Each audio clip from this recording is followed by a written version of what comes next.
The first sound constituent of Om, namely A, represents the gross point of view. It connotes the naive realism and pluralism of common sense. From this, we ought to move on to the level of thought represented by U. U signifies the understanding of the world as a projection of the universe by the spirit itself. The point of view is found on the dream experience, and its philosophy may be described as dynamic idealism. A spirit, through the instrumentality of mind, sets up within itself the entire cosmos. When this standpoint reaches maturity, we must pass beyond it. The next stage is represented by M. The diversity of presentation conjured up in the dream world is nothing real. It is a projection of the unreal.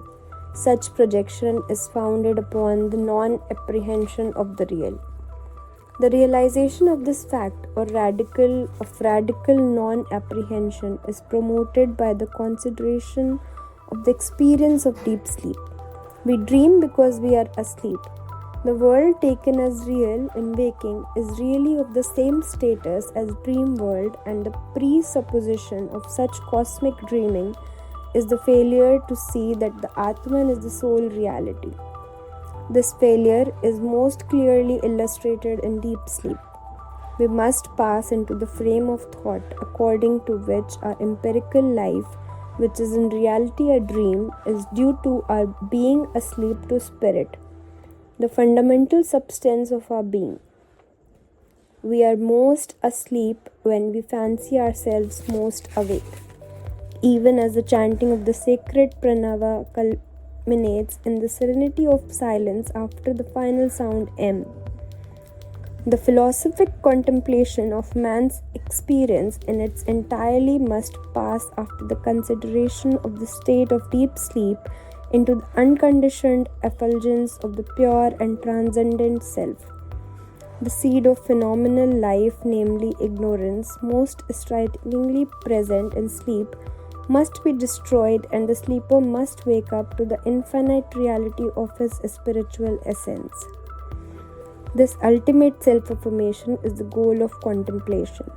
The agnosticism of sleep must be burned up in this transcendent self-realization.